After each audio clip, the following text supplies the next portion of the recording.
Hello, in this video we are going to be learning 3D modelling techniques in Vectorworks. It is a leading CAD software that is used across the architecture and entertainment industries. My name is Greg Hewitt. I am a set designer who works in television and commercials, and I've worked all over the world on a number of productions you may or may not have seen. I use this software almost every day, and I'm putting this series together to share a little bit of my knowledge and help those who are getting started and want a helping hand. For new viewers, this is actually part 2 of the series. If you'd like to start from the beginning, you might want to click on a link that's up here or in the video description. And to returning viewers, I do apologise that this video has taken so long to get out. I have been a little bit busy of late. In this video, we'll be learning to use the very basic 3D modelling tools to make some pretty rudimentary shapes, and then learning how to use those techniques to start making some slightly more advanced shapes. By the end of this series, we'll be modelling something a little bit more exciting, like the fire exit out the back of my apartment. However, in the meantime, let's get to grips with the basics and let's start modelling. Seamless transition. First step, primitives. Now, primitive is a fancy design word for basic 3D shape, a primitive shape, if you will. Vectorworks has a handful of 3D primitives for you to get started with. Namely, you have the sphere, hemisphere, and cone shapes. If you want to make a cylinder or a cube, you will have to draw the two-dimensional profile out and use the push tool to make that three-dimensional. These primitives will give you what's called a solid volume. It's important to understand from the off that Vectorworks is a solids-based modelling software. Now, this is very similar to any other architectural or engineering-based software. Basically, what it means is everything you make is a 3D volume, and you either combine that with other shapes or you subtract it from other shapes to make your desired design.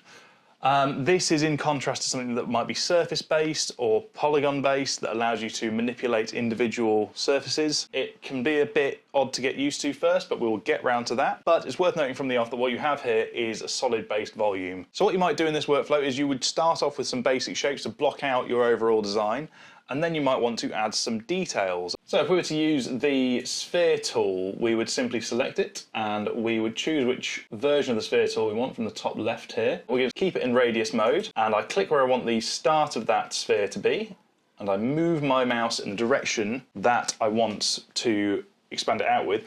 To be honest, being a sphere, it doesn't really matter which direction because it's spherical. And then I type in how wide I want the radius to be. So if I want my circle to be 1 meter wide, I want the radius to be 500 mil. So I'll type in 500 and enter twice, and I end up with a nice sphere. If I wanted to make a hemisphere, that works very similarly. Click, move the mouse, type in your desired radius, and tap enter twice.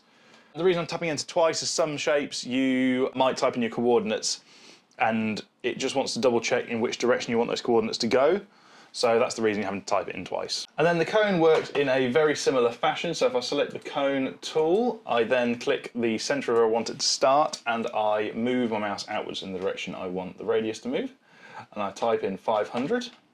Enter twice, and then I move the mouse upwards to where I want the cone to point. Do remember, while you're modelling, if you want to move from one coordinate to another in this little blue box, tab is your friend. So I type in tab, and I tap in 1000, so I want my cone to be 1 meter tall. Tap it again, and I end up with a cone. Next, the most basic shape of all is our cube, as we did before. So we will make a square with 1000 in one direction, 1000 in another direction, tap enter twice. If the push-pull mode is selected in the top left corner here, it will automatically switch to the push tool, and your square will glow red when you hover over it. Click it and move the mouse upwards in the direction you want it to push out to be in a three-dimensional shape, and then you can type in 1000, and then we have a 1 meter square. So what we have there is a handful of three-dimensional shapes, or primitives if you will. We'll get round to combining these with each other to make new shapes shortly, but before we get onto that I want to explain extrusions. What extrusion basically means is drawing out a two-dimensional shape and then pushing that out into a three-dimensional shape. Now, we've already kind of looked at this with the way we've made our cube. Ultimately, when you have an extrusion, there will always be a profile and a path. Now the profile shape is the two-dimensional shape that you initially draw out in the first place, and that might be our cube that we've drawn on the floor, or it might be something more complex. And then what you have is the path, and that's the direction of travel that we're going to push that shape into. So in its simplest terms, you have a cube, which is basically made from a profile that is square. So we've drawn a square, that is our profile. Then we push it in the direction of our path, which goes upwards, making it a three-dimensional shape.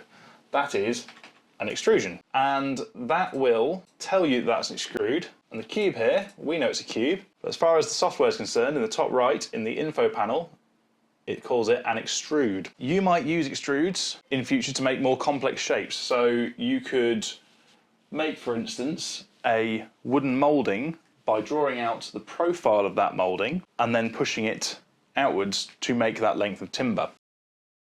So to show how extrusions work, what we're going to do is we're going to take 3 different profiles and 3 different paths and use the extrude along path tool to show how we can use this tool to different effects. First path, what I'm going to do is draw a simple line using the line tool, of course. The keyboard shortcut for that is 2. Path number 2 is going to be a simple zigzag shape. I'm going to draw that using the polygon tool, which is number 8 on the keyboard. So that is our second path. For the third path, I'm going to do the same zigzag tool, but I'm going to use the polyline tool to make a curvy version. So these are our paths. The next step is we need our shapes to run along those paths. So what we're going to do for the first one is we are going to draw a simple circle on the ground, and we're going to position that centered on the end of the first line. Next, what we're going to do is we're going to draw a small square. Let's say we do that as a 100mm square. We're going to also position that on the centre of the second line. Now, the third shape, I thought I'd do something a little bit crazy. I used the polyline tool to make a slightly crazy starfish shape, and we position that central to the end point on that wavy line. So these are our profile shapes. So we're going to push these along these paths. So something very important is we need to make sure that our profile shapes are perpendicular to our path line. So we're going to select all our profile shapes, we're going to move over to the side view using the little cube sort of widget thing, and we're going to rotate those 90 degrees. You can actually do this using the Control L shortcut. Now that rotates stuff to the left by 90 degrees. That might save you a lot of time, or you can simply use the rotate tool. So once we've got our profiles positioned correctly and we've got our path shapes laid out, we're going to go for our first one, which is the straight line and the circle. We're going to select the circle, and with the Shift key, we're also going to select the line. Now remember, you can hold down the Shift key if you want to select multiple items. So with them both selected, we go to Model, drop down to Extrude Along Path. Once you've clicked that, a little pop-up will come up, and you will need to make sure that it's selecting the correct path object. Click Next if it's not selected, but make sure that your path is highlighted in red. Next, you want to click OK, and we have a cylinder. Now this is a slightly long-winded way of doing a cylinder. You could have just done it with the push tool, but at least this way we have explained how the extrude tool works. Next step is we're going to do exactly the same with the square. So if we select the square and its little zigzag line, we then do the same thing, go to Model, go to Extrude Along Path, and then you will hopefully get this effect here, which will be a square shape pushed in a zigzag line. So finally we get our little starfish shape, and we're going to select that and our curvy path, and we go to Extrude Along Path, and we end up with this fun little Startube shape. Startube. So that's roughly how you do basic extrusions in Vectorworks. Now something that's really cool about Vectorworks is it lets you edit the path and the profile of your extrusion shape after you've done the extrusion. So this means that if you have a model of a room with lots of bits of woodwork in it and you make changes to it, you don't have to do everything from scratch again. You can double click on your extrusion and it will allow you to change the path or the profile, whether you want to add more detail to it or shift it across or move it up and down in crazy directions. And the same thing applies for if you want to change your profile shape. So what I'm going to do here is I'll go into the profile for the square. So what I'm going to do with the square profile is I'm going to use the circle tool to subtract a little groove out the top. And then if I exit that profile, what I've managed to do is cut a groove out the top of that whole tube that's gone in a direction. So if I wanted to make something that had a channel in it, I could do that. But at the same time, if later on I wanted to make that channel bigger or smaller, I can go into the profile and edit that as well. Same thing applies to the path. If I want to double click on the object, select edit path, I can then move the points around of that path if I wanted to, as well as add more to the end of it. For instance, if I wanted to make the shape more complex, or simplify it, or simply just change the direction it moves in. Now this is applicable to a lot of actions in Vectorworks, as it stores what's called a memory stack of what you are making. So as you model something, you can go in and edit each step of the process of making that object. This long term will help give you more editability to what you're making, rather than having a destructive workflow that basically just makes something and commits to that shape. You have some editability should you want to change things later, which happens a lot. So it's all so far seemed a little bit abstract, I'm sure. We're looking at some basic shapes, cubes, spheres, that kind of stuff. So what I want to do is take the tools we have learnt so far and make something a little bit more useful to what you might want to model. So what we're going to do is we're going to make this simple L-shaped corner set using the tools we've learnt. What I'm going to do first is draw the footprint of our wall onto the ground. To do this, I'm going to draw the L shape to the dimensions that I want them to be on the ground using the polygon tool. So I want to take that L shape and I want to give it a thickness of about 100mm using the offset tool. Now the keyboard shortcut for that is Shift and then minus on your numpad, if that makes any sense to you. So we're going to duplicate this line outwards using the offset tool to about 100mm, and then I'm simply going to use the line tool to join up the loose ends, and then select all 4 of these lines, and then I'm going to use the compose tool to make that into one composed shape. So the next thing I'm going to do is select our shape that's been composed on the ground, and I'm going to use the push tool to push that upwards by 2440. That is metric speak for 8 foot, which is the standard height of any sheet material and therefore scenic flat. So we have our corner wall. The next thing we want to do is we want to add a skirting board to the bottom of it. So to do this, I'm going to use the polygon tool to make a L-shaped line that goes across the bottom edge of our wall. This is going to be our profile. So the next thing we want to do is add our profile shape, which is going to be the shape of our moulding, our skirting board. So what I'll do is I'll draw a simple rectangle around the size of what our skirting board is going to be, and I want to add a little more detail into that. So I'll move that rectangle across to somewhere I can work on it independently, and I will face the camera directly on to that rectangle, and I'll use a combination of the arc tool and lines to create a simple, what's known as an OG skirting, which is what I've got down here. It's good practice to learn some basic moulding types if you're drawing up architectural spaces. Also, a practice that you might find useful is doing something like tracing out the Mansfield timber chart to give yourself a bit of a choice of mouldings on the off. So I want to take our shape that we've made. At the moment it's a bunch of loose lines. If I select all of them, I then want to go to the drop-down menu, Modify and Compose, and that will combine those lines into one solid shape. You can also use the keyboard shortcut Control-Shift-Alt-P. This might save you a bit of time. And there we have a profile shape we can move onto the end of our path. And then the next thing we want to do is use our good old friend, the Extrude Along Path tool. And hey presto, we have a skirting board. Now remember that what we can do in future is if we change the shape of this set, we can double click on that and edit the shape of that skirting board if we want to have a different moulding in there, or if we want to make the set longer or wider, or add another piece to it. It gives you that editability. So the next thing I'm going to add to my corner set, it's something slightly more complex. It's a handrail. So to make our handrail, we're going to need 2 main components. We are going to need a handrail itself, and we're also going to need the little fixtures that hold it onto the wall.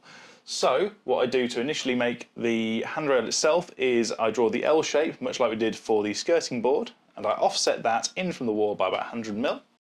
Then I position a circle on the end of it, much like we did earlier, which is the thickness of an average handrail, and that will be our handrail profile. What we'll also do is we'll draw a little L shape that will be the path of our little fixture, and I've rounded off the end of it using the fillet tool, which is number 7 on the keyboard. And I've made a little circle at the end of it about the thickness of what you'd expect a fixture to hold the handrail on to be. And I've selected that and its path, and you've guessed it, I've done the Extrude Along Path tool to make a little fixture. And I've done exactly the same to make our handrail as well. Next thing I'm going to do is I'm going to duplicate the handrail fixtures because we want those evenly placed. Now, a really handy tool to learn early on in Vectorworks is the Move by Points tool. The keyboard shortcut to it is Shift M, and what that allows you to do is it allows you to select an item and give your item a start point and an end point, and if you have it set right, you should be able to duplicate your object the set number of times between those 2 points. Now, the other thing it can do is you can give it a start point and an end point, and it will duplicate your objects at that distance off into the distance, if that makes sense. Basically what I'm saying is it has 2 main modes, which are move and duplicate and distribute mode. Have a play with it, see how it works, but what I'm going to do is I'm going to use distribute mode, and I want to make 3 duplicates, because what it will give me is 2 near the middle and then 1 at the end, which I'm going to delete anyway. And that will give me 2 equally spaced holders for our handrail. And then what I'm going to do is also duplicate it in plan view, so there's 1 at the bottom on the other wall too. So we have our handrail. It goes round the shape of the room and it's got little holders that hold it onto the wall. However, it is in the ceiling because at the moment that was the most easy place to model it. But we don't want it in the ceiling, we want it at handrail height. So what we're going to do is we select our handrail and the fixtures and we go into profile view and we move it down to the ground. And then what I'm going to do is move it back upwards by 900mm. So what I know then is the handrail itself is 900mm off the ground, which is average handrail height. So whenever you're doing architectural stuff, remember, you want to make sure everything is true to real world scale, or what I like to call rational. This saves you a lot of time and effort later on if you start rationalizing things early on, if that makes sense. If you just get these things in your head, such as average height of sheet material and also average handrail height, you will be able to draw stuff up a lot quicker. And just like that, we have a model of a set, which is very exciting. It's a very simple set, but it's a set nonetheless. You know, we've got a little corner, we've got a handrail that goes around that corner neatly, we've got little fixtures for it, and we've got a piece of skirting board. And because we've used extrusions, we can go in and edit any part of this. We can make the footprint of the set bigger, smaller, we can add bits to it, we can make the handrail thinner if we like, we can change the size of the little fixtures that hold it on to the wall, we can also change the style of skirting board on the floor. Just remember that this editability is what's going to keep you working quickly and adapting to changes that will come back from your client, which is very important. Now, hopefully you can see by now that using some of these tools, even to a basic degree, once you start scaling it up, you can start making complex models quite quickly and in a way that can be easily edited. However, there are a bunch of things we still need to go through before we get really carried away. Next thing is the solids tools. And that is where we're going to leave it for this video. In the next video, we'll be starting to learn to use these solids tools to combine and subtract shapes from each other to make some slightly more advanced shapes. Tune in for that. That will be coming out at some point over the next couple of months. Thank you for watching all the way through. If you found it particularly useful and want to support the channel, there is a donation link on my website, which is in the link in the description. Thank you very much. This has been the Set Design channel, and goodbye.